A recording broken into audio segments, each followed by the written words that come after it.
The ever-rising cost of living is something most Canadians continue to deal with. And the sticker shock at grocery stores you've been experiencing for months is set to extend into another year.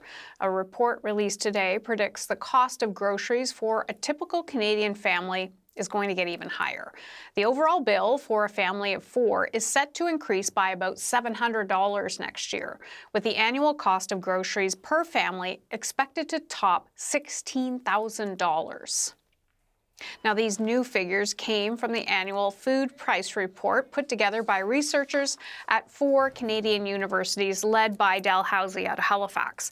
The report predicts a slower price increase compared to that in the last 2 years, but really that's little relief for people already struggling to make ends meet and with food bank visits hitting record highs.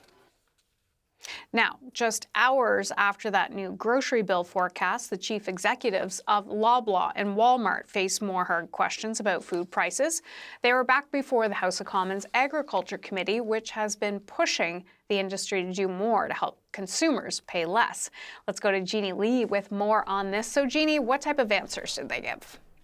Well, first of all, they outlined some of the measures that had been taken, and they were asked to take concrete measures to lower everyone's food bill, and things that I'm sure people have noticed already.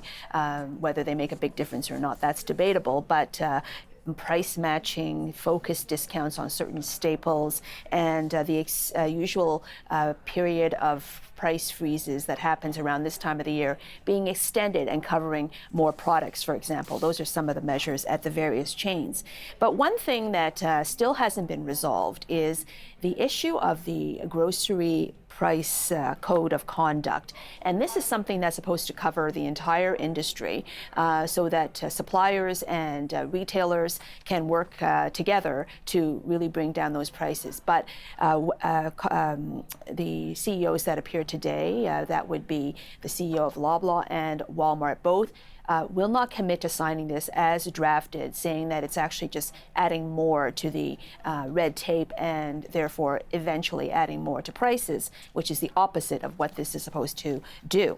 Now, as for the question of profits, just wanted to show you what Galen Weston, who is the head of Loblaw, had to say about that. Why profits continue to rise even though people are suffering. A lot of people are suffering from high food prices. Have a listen. So the grocery industry again makes about 3.5–4% profit. Inflation today is running at about 5%.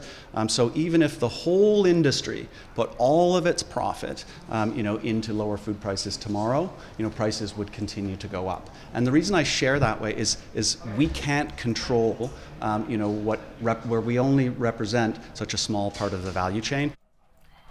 But the NDP's Alistair McGregor, who's part of that agriculture committee that heard these latest updates from the CEOs, said, there's a lot more control here than the grocery giants will admit to. And this is his point. Have a listen to that. I think that's deflecting the problem because right now we have a situation where 80% of the market is controlled by just 5 companies. So they absolutely have huge control. We have heard from manufacturers that they are struggling with the hidden costs. And so this is going to heat up as a debate because the grocery bosses also said that they're not being heard. People keep telling them, you could be doing more, and they're saying that they can't. So there we go. Okay, Jeannie, thank you. You're welcome.